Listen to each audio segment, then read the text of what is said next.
Hi there, welcome back. I'm going to start recording these as lessons. Perhaps it can be a bit more useful and help people focus a bit more. So, today I'm going to talk about how social media shapes your reality. But before I get into the concept itself, the topic itself, I feel like I need to discuss the image that I chose for the thumbnail because I think that's quite provocative. This is a scene from the movie A Clockwork Orange from 1971. This is a dystopian movie. This is pretty much why I selected the movie, because it's a bit dystopian, but also because the character, Alex, is being forced to watch scenes of violence as a form of therapy. It's called the Ludovic Sessions. So when I was thinking about the thumbnail, this image came to my mind because the context of what we're going to talk about today has some resonance. Another scene that I thought about was from a movie, not a movie, it was an episode from a Netflix series called Black Mirror. The episode was 15 Million Merits, and I don't know if a lot of people have seen it. It's from a while ago, but it was really big when the Black Mirror series came out. People lived in these facilities where they needed to ride bikes to generate electricity and to earn their living and, buy food and so on. And they would also be with screens all over them in front of the bikes. In their rooms, they lived inside of rooms with screens all over the wall. And these screens would constantly show entertainment. And when advertising would pop up, you had to watch it. Otherwise, if you closed your eyes, then this alarming system would go off for you to resume viewing, and for you to skip the ads, you had to pay for it. So people were really stuck in this very dystopian situation of being forced to watch advertising. So I think that both images really sort of sums up a very dystopian condition of online entertainment. Of course, this is on the extreme end of the spectrum, but I think it's a good criticism to use these two scenes and images to set the stage for what we're going to watch. I'm not going to take this dystopian view, of course. I'm going to be factual about what we're going to discuss, but I think that these scenes spark an interesting critical starting point for discussion. So as to how social media shapes your reality, I think that to start this discussion then, based on those images, kind of imagine a world where what you see online is curated for you, not by you, but by a computer program, right? Because especially in the Black Mirror episode, advertising and those entertainments were forced on you. And also in the Clockwork Orange therapy session, the images, he was forced to see those images. And because these systems have become so entrenched with our social lives, I think it's not fair to say, or not even realistic to say, that someone can stay out of social media. I've been someone who has had a love and hate relationship with technology and social media, more specifically, pretty much ever since, there has social media has existed. And it really has an impact on how you live and the people you relate to and so on. And this is the kind of perception that will go across everyone who experiences this kind of time off from social media. So I think that one of the first important points is to become aware and to acknowledge that online content is curated by a computer program for you. And this computer program is what we call the algorithm. But what is an algorithm? Let's kind of discuss of what algorithms are and what they do. So algorithms are essentially mathematical instructions that tell the computer how to process information.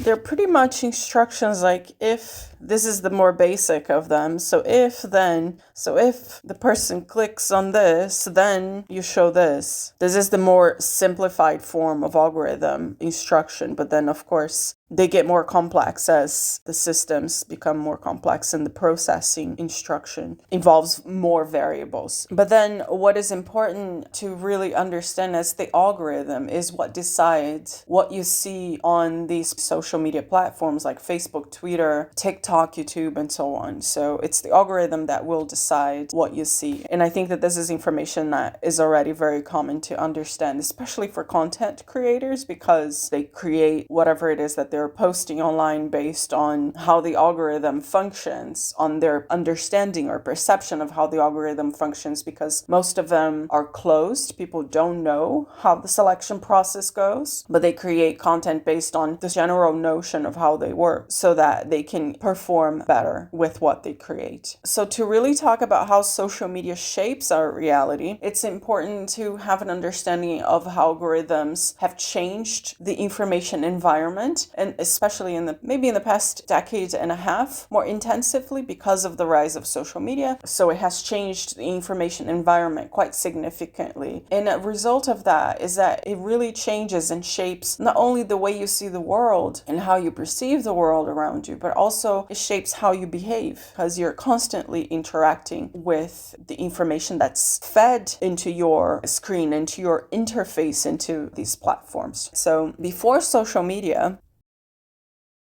mass information, the way that information was distributed across society, was primarily disseminated through more established media institutions, such as newspapers, television, and radio primarily. And these were the gatekeepers of information.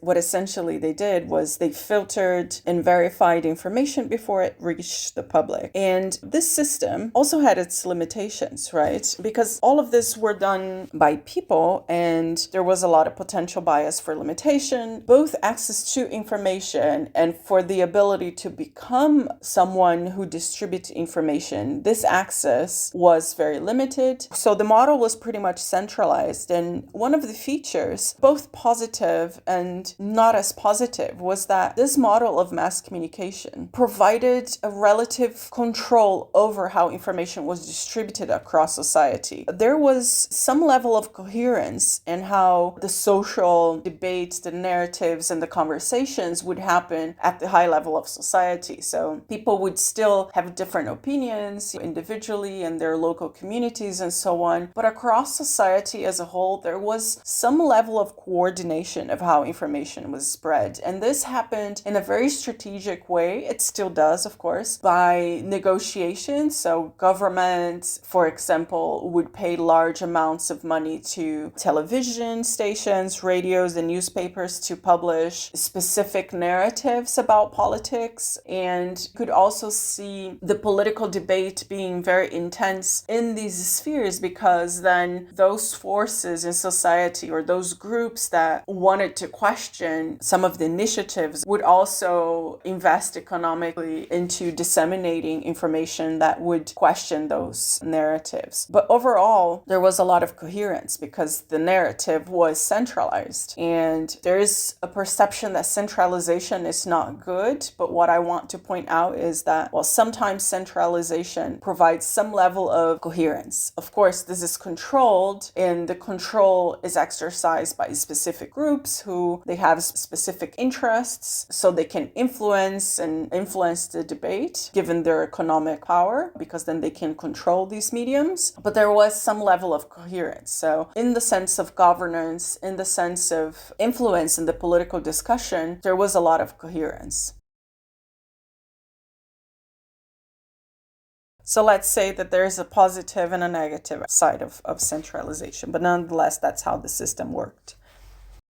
Then we became digital, and the dynamics change with the technological advances more towards the second half of the 20th century, when information and communication technologies became more accessible and distributed, and especially after the 1990s, when the internet became commercially available and people started adopting access, personal computers and access to the internet domestically. So a lot changed after that, and this is what caused a shift in the dynamics of how information is distributed throughout society. So now, instead of a more or less centralized information distribution structure, digital technologies, they flattened this hierarchy and created a more horizontal information flow throughout society in the form of very complex networks.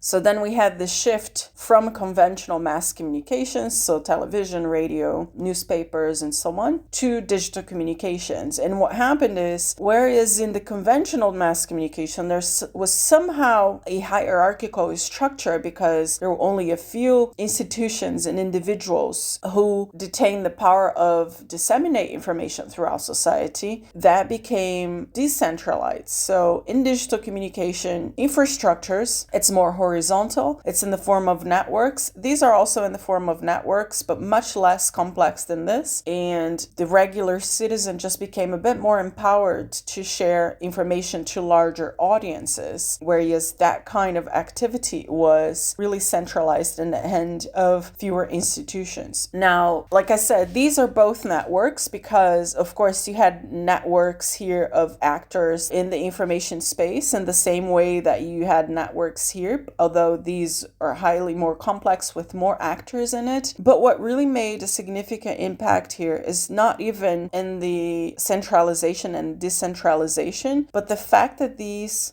algorithms are the logic of decision on how information is distributed throughout the system. So we're going to talk about this just a bit later. So this kind of transformation pretty much democratized access to information, access and distribution to information, because it of course allowed anyone with a computer device and access to internet to share information. But there are some differences between these two systems, right? In the conventional mass communication model, information was highly curated. It provided specific narratives in society. The structure provided a top-down information flow, whereas digital communication provided a more diverse perspective. And in terms of its structure, information was distributed through more complex networks. I want to stay with this comparison system here that we're doing. So in the conventional communications, information and discourses were curated by specific groups of society and distributed through more centralized channels. And also the logic of distribution in this system, in this model, was mostly human. Whereas in the digital communication model, information and discourses are now curated by large numbers of individuals and institutions, which generates massive amounts of information. And all of this information is processed through the algorithm. So the logic of distribution in the new model is through algorithm decision. These algorithm decisions are what we call autonomous systems.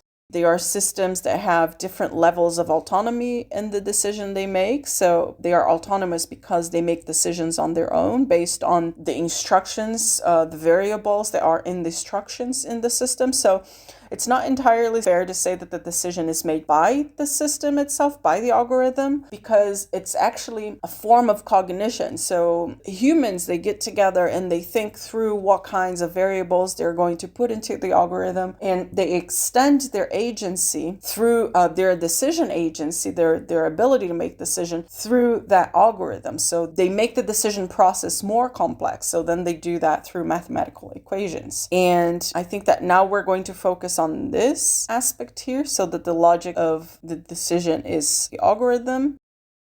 These autonomous systems, they have different levels of autonomy, but they make these decisions based on variables. And pretty much these variables are shares, clicks, comments, watch time, connections, etc. A lot of people don't really realize, but a lot of systems, they are actually tracking your eye movement. This is called neuromarketing. Some apps, they have access to your webcam, and then as you interact with the system, they can map where your eyes are directing attention to, and then they can also shape the behavior of the system based on where your sight gets attracted to. So this is one of the more creepy ones that I find. But all of this, it's a technique to process information. So the decision on how to process information is done autonomously through the algorithm. So this is essentially an information processing technique. So now that we understand that this whole digital system is an information processing technique, I want to talk about the impact on the information environment. So the positive aspect of it is, of course, it allows us to process large amounts of information. It enhances communication capacity. So because we are able to process large amounts of information, we can share more knowledge, and we can share knowledge to more people. So it enhances our communication outreach, not only in the sense of quantity and scale of information, but also in the outreach of information, that we get to speak to more people, to share information across larger groups of individuals and so on. But it also has some negative points, of course, and I think I'm going to focus a bit more on these because how information shapes our reality is, of course, it constructs our beliefs. The negative point of the legacy system, of that model of television, radio, newspapers, and so on, is that the groups that had specific interests, they had more economic power, so more the ability to shape specific narratives. So, of course, the reality, our social reality, was shaped by these groups. But now that are sharing information with the algorithm as this sort of mediating entity, what is happening is it's creating information bubbles. I'm pretty sure some people have come across this concept of echo chambers, but because it's based on past behavior and it makes a loop, so if this, then that, and so on, there's only a limited amount of information to base its decision on, so there's not a lot of novelty. So if there's a kind of behavior that you display by interacting with the system that's not embedded in the algorithm, especially because they are closed, there are only limited amounts of interaction types that you can have with the system, then there's not, the algorithm doesn't really have a learning capacity. It doesn't learn very much other than outside of that scope of data, past behavior, and instructions in the algorithm. So this has to do with intelligence. So intelligence in biological systems were kind of open systems, where the inflow of information and the way we interact with the environment is much more complex. So we're able to process new information, whereas algorithms, they're not able to process information that has not been already instructed in the system. So this creates information bubbles. These information bubbles and echo chambers are negative because, one, they divide perceptions, they isolate these perceptions, so there's not a lot of exchange with the different perceptions. They isolate you within a specific information landscape because it repeats the information, it confirms the existing beliefs because the information that's going to be shown is based on the reactions that you've already had with the system. So it reinforces beliefs and biases, and it limits the exposure to different ideas. So if you never click on a link that will lead you to a new form of art, for example, let's say you're never interested in antique sculptures, then you're kind of isolated from that kind of knowledge. So number two is that it enhances the likelihood of the spread of misinformation and disinformation across society. And this happens pretty much because algorithms, they tend to amplify specific content due to engagement. And if that content has some kind of misleading information, that content will get amplified based on engagement, not on the accuracy of the content. So a fact that enhances this problem is the use of mental triggers to share specific information, to communicate. And this, to me, is one of the most bizarre behaviors I think historians are going to describe from contemporary culture. So this is why the thumbnail I chose was particularly provocative. So you see a lot of people making funny faces, using words of urgency and attention. These are actually tactics used in social engineering in cybersecurity, which is to kind of mislead the person into acting and behaving in certain ways. So the sense of urgency, for example, your brain is wired to react to that because throughout evolution, the brain has adapted to an environment where if there is something dangerous happening and there's something alerting to that danger, which is the kinds of expressions we use to communicate danger is coming and things like this, then your brain is wired to react involuntarily just because it's danger, quick, fast act, fight or flight kind of reaction. A lot of misinformation and disinformation also is based on these kinds of tactics. So spreading things that really raises your sense of anxiety, for example, because then you're going to react to that information a lot more and engage. And that information, that kind of communication piece is amplified. And we've seen this in the past years, especially throughout the pandemic, when there was a higher spread of conspiracy theories, for example. And the fact that misleading information is more present in the environment can actually affect society, because it can lead to a lack of trust. So you no longer trust the information environment. You no longer trust what is being communicated. Then let's go to number 3. The increased polarization is a bit of a consequence of the information bubbles, because you're only exposed to information that reinforces and confirms your existing beliefs. You're not as tolerant of other ideas and other forms of thinking. And this can actually lead to a greater division in the political system that affects social order, because people become more entrenched in their own ideological bubble. And I mean, this has probably become one of the more evident problems, the lack of stability in our political systems and the kinds of aggressive politics that are happening. I think that are rising is part an effect of these concentrations of information. And we have a number 4, which is the interference with human cognitive functions.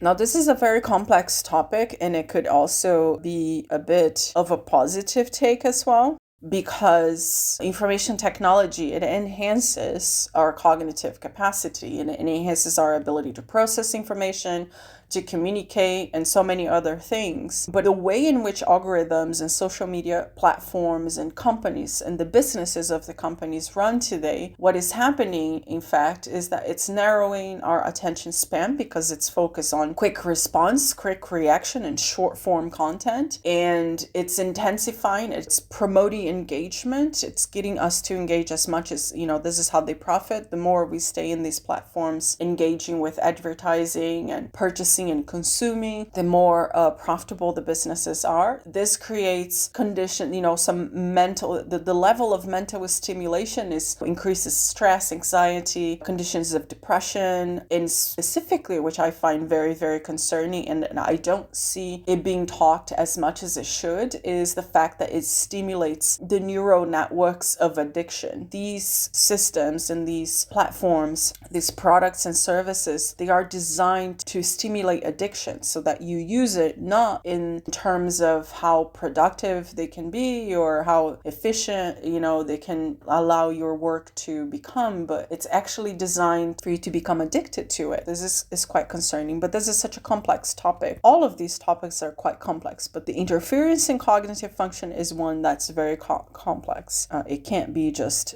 discussed quickly in a couple of bullet points, but I'm going to say complex topic. Mental distress stimulates addiction. Now, despite all of these problems, it's important to reinforce that algorithms are not necessarily all bad. They are a technique of processing information, in that we've created scientifically these computer communication and information technologies. So information and communication technologies are something that, of course, benefit us immensely, but there is a lot of the downside of it that we need to become aware of. But besides that, there's also a positive side of it. It efficiently connects us with information that's relevant. It also does that. So, if I am interested in ancient sculpture, of course, and I type it, there's such a vast amount of information on the topic that the algorithm can select and process all of that information and display to me only what is relevant. So it will exclude all of that stuff that's not relevant. So it's a form of organizing information. It's a new form of organization of our information landscape. So that's very positive. It can also connect connect people with people that have common interests. So the content that's going to pop up with that content that I'm searching for is going to lead me to see people who are interested in the same kinds of things that I'm looking for, so it can efficiently connect communities. So essentially, it's not all negative. My intention is not to point to all of that is negative. I just wanted to bring it to how it's because of the business models and the advertising model that they operate on. There are lots of negative things that are there that didn't need to be there, but they're there because of that's how business function. I think that the most important thing is to be very intentional with our engagement with social media, be aware of those limitations of the algorithm, and interact with the system aware that that's happening. But machines were not meant to be a system that's something out there. It's actually an extension of human agency. So it's an extension of our cognitive capacity. And if you go back to the foundational science of computing technology, which is cybernetics, you see that this is a science of human-machine systems. So it's really based on your interaction with the system. So the agency is now hybrid. The knowledge that is constructed is now hybrid, and it depends on your interaction with the system. So being intentional with your engagement and how you're processing information and how you're distributing information is influencing not only how you build your beliefs and construct your beliefs and ideas and so on, but also you shape the beliefs and ideas of those who are interacting with you through the system. So I think that important questions to ask: is the source reputable? Is the information you're consuming constructive? Are you engaging with content impulsively or intentionally? Are you critically aware of your information bubble? Do you search for information outside of your digital environment? Do you diversify your exposure to information? Because all of these things here are actions that can help you have a bit more control of the information that you're feeding yourself, that you're consuming, that actually shapes your understanding of the world and consequently shapes how you behave and interact with it. That's it, guys. I think I can end on this note. So it's really connected, your brain, your perception, the way you perceive reality, and so on. So let's make good use of this tool.